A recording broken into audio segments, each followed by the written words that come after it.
Well, we've spent most of the show talking about the passing of Darren Daulton, and we're going to bring back Wes Chamberlain, whom we spoke to for the first time last week, a teammate of Daulton's in the early '90s with the Phillies. Wes also played for the Boston Red Sox toward the end of his career, and he's the author of a book whose name is escaping me at the moment, but it's available on Amazon Kindle, and he'll tell me in a second. But Wes, thank you for coming back on, and my condolences about your teammate. Oh, thanks, Adam. Thank you. Thank you very much. It was not unexpected, obviously, but I guess it's just a very sad occasion. Is this the first of your teammates from the '93 Phillies to pass? I don't remember all of them, but as far as I know, it is. Yeah. To my knowledge, and I know, to my knowledge, yes. So, I mean, that's a big deal, I would guess. It's like when your first classmate passes away from high school or something like that. And he was the real leader of the team, as everyone's been saying. Yes, he was. And, to our knowledge, he's been battling for some time. And when those type of things happen, you kind of go with the flow. You hope things can turn for the best, but,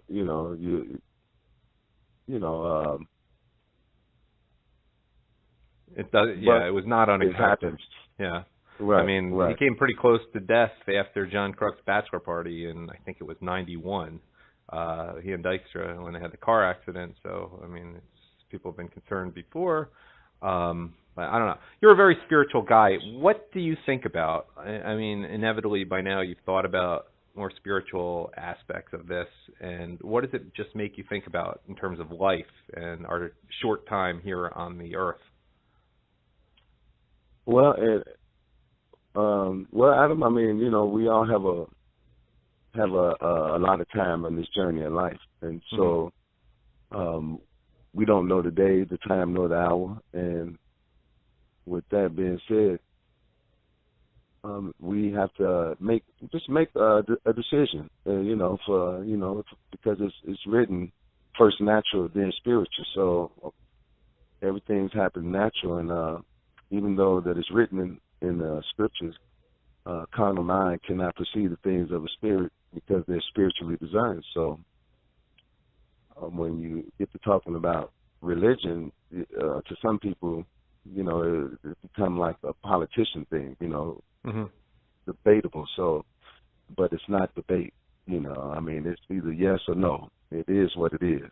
And so from a natural side, growing up that way, being young, you pretty much focus on the things that your goals and your dreams, and you're trying to live the best that you know how. But it's kind of like what the scripture said. When I was a child, I acted as a child, and I did childish things. But when I became a man, I put away those childish things and started becoming a man. So with that being said, you just become a little bit more grateful for life. It's funny. You think about Daulton, and when he went to the Marlins in '97 and actually got that World Series that you guys just missed in '93, you figured he was a strong candidate for a managerial job because he was such a great leader. And things didn't really work out that well for him, even before he got sick. I mean, I don't want to dwell on this, but I'm just trying to draw some lessons of his life. And I think it goes with you never know what to expect. And, things weren't easy for him even before he got the disease in terms of his marital situation and just his life in general with family. And I guess you take from that you just don't know what to expect, what going forward. Well, I mean, that's exactly what I was explaining. Those are the natural things in life that we have to deal with. It's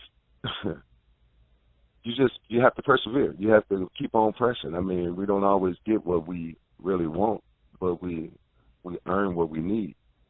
So, but that don't mean that you have to quit, and that's what made him the fighter that he was.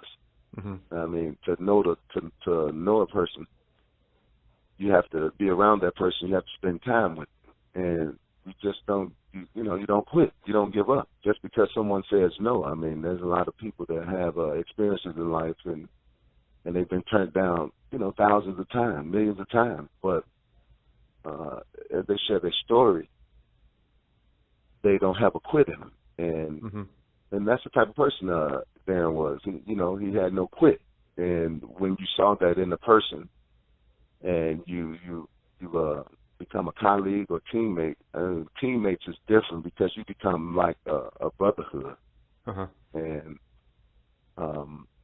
you spend more time with a team with those guys. You spend more time with them than their wives and children, and so you get to know the person and getting to know the person that Darren was, and knowing the man that he was. It's not cliche. So no, you don't ponder on a person's trials and tribulations that they go through. You think on those things that are true, and what the person was standing for. And he's the type of person that stood for that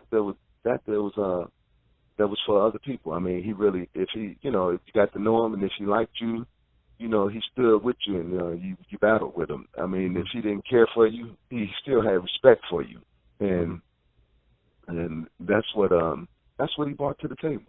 He treated everyone with respect, but I understand because of the respect he had, he was able sometimes to pull a couple teammates aside and say, "Look, this isn't the right way to do it." And he got in their face, and they became better people as a result of it. I haven't heard your name mentioned in that regard, but, I mean, do you feel like there are certain ways his leadership made you a better player?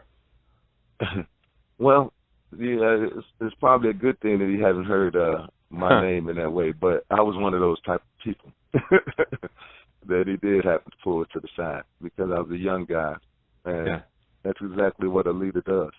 And I was grateful for him being able to do that because he, that's just teaching you the business and teaching you the professionalism on how to carry yourself. So I was grateful for him being able to do that because he got to know me, I got to know him, and we, being together as colleagues, and he, that's the type of person he was. I mean, he's at the major league level. He was the constant professional. So, and I'm grateful that he, I'm grateful that I knew him because he was able to do that, help me become the professional. Right. And that I am. And you were you were a rookie. What was it, 91? Yeah. And so he was already the leader of the clubhouse at that point. How were you treated as a rookie? Because rookies are often given something of a hard time. What was the reception? And you had a lot of veterans on that team, if I'm remembering correctly. Yes, and that's exactly the things that I'm mentioning. I mean, we're not able to get into all the full details, so you just get right to the point. And that's exactly what I'm talking about. I mean, everybody goes through. It's kind of like going to high school, and you do all the rituals, the things that you have to go through as a rookie, the hazing, and, with all that, that's all fun and games, but there's still a goal, and there's still a life that a person has to accomplish in professional sports. It's funny, you played for the Phillies, but Lenny Dykstra was on the Mets, and the atmosphere really changed on that team around 88 because, I mean, not to say anything bad about anyone, but this would not have happened on the Phillies with Daulton there. They had a rookie, Greg Jeffries, who was very much indulged by management and wouldn't be treated like a rookie, and it really divided the clubhouse. It seemed, probably divided everyone against him, but it created the kind of atmosphere that it seems like was anything but the kind of atmosphere you had in 93, where everyone felt great. Jim Eisenreich, who had Tourette's syndrome, was made to feel like one of the guys, and there were no cliques on the 93 Phillies, if I'm correctly. Everyone sort of got along. Exactly. Yeah, it became just one body, all 25 guys, and it was because of Bubba, because of his leadership, and because he was the Don. He was the Godfather. Uh-huh. So I never heard him referred to it that way, but okay. If you're in Chicago, I guess you're familiar with that. Yeah, I mean, in everything you need a leader. You got to have a chief. All the Indians have to, line up, and so and everybody respected that, because the way that he carried himself, he was professional, and he was, he was, that's what he was. That's exactly what it was. Anything off the field that you remember? Like, I don't know if you partied with him, but he was kind of legendary that way, and obviously you were a young guy then, but anything you can talk about on the air? What was it like? Okay, here's what I got to ask. How much did the girls throw themselves at him? Someone talked at the beginning of the show today about how they were at an autograph thing, and for 2 hours, like teenage girls, girls in their 20s, even their moms were just screaming about him because they loved him so much. Did you encounter that on the road with him at all? Well, I could say this. I mean, I've never been a rock star, but when you're with a band, or when you're with someone, pretty sure somebody's going to stand out. So. I could say that he was the lead singer. Or the Phillies and the captains. Yeah. So yeah. I could put it in that fashion. Well so, the lead singer, everyone, I hear what you're getting at there. Yes. Yeah. So, what, I mean, hey, everybody likes the lead singer. So, and I mean, you just have to always, have to just watch yourself and carry yourself. And so with that being said, hey, what comes at you, hey, choose your weapon.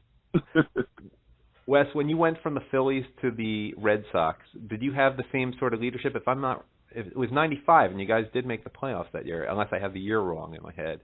But did you have a similar clubhouse presence? Was there a version of Darren Daulton on the Red Sox? Well, I got traded in '94 over there, and Kevin Kennedy, Butch Hobson was my first manager in '94, and then Kevin Kennedy came in '95. Andre Dawson was there. Oh, right. So when Andre Dawson was there in '94, I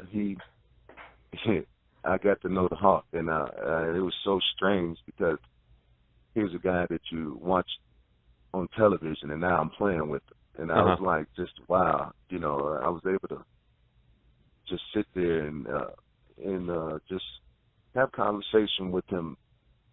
But the thing about a professional is that they draw to you as an individual. They see something in you, and then they take you up under their wings. And that's what a captain and that's what a leader does. And even though that Andre Dawson, it wasn't his team at the time. When I say that, because his team was with the Montreal and the Cubs when he won his MVP year. Right. Him and Darren Daulton is the type of professionals and captains, no matter where they go. Gotcha. They've always been looked up to. So, I mean, we had Roger Clemens, we had Mike Greenwell. Those guys. It was their team to me, because they was the foundation, like Darren Daulton. They came up through the system. Understood. So with that, I'm not, we had the leadership, and I'm not saying that, but I guess I was so in awe of growing up watching Andre Dawson, and now I'm playing with him. But Andre, he would take them to the younger guys a little bit more, professionally. I got to remind guys too. I got to remind the audience that Wes, to whom I'm speaking here, is from Chicago. Was more of a White Sox fan, but you were in Chicago presumably when Andre Dawson won the MVP, unless I have your age wrong. But were you in the minors by that when point? he won the MVP? I was in college. I was in college. That's the year I signed, '87. Gotcha. Okay, I tried. we're running out of time, but any final thoughts about your teammate and friend? Well, it's not good to see anyone and go, even though that we know that this day was going to come. But all I can say is he fought a good fight, man. He finished his course, and I'm just content and happy to know the man. And great. Well, I appreciate your thoughts. It's a heavy thing, but everybody has their way of grieving. So I guess I have to deal with accepting what's God's will. And understood. He'll be missed. All right, Wes Chamberlain, really appreciate your coming on. People can follow you at Wes Chamberlain 4 on Twitter, and I appreciate your coming on. And my condolences, during what's got to be a pretty sad time for you. Thanks for coming on today. All right, Adam. Thank you for having me.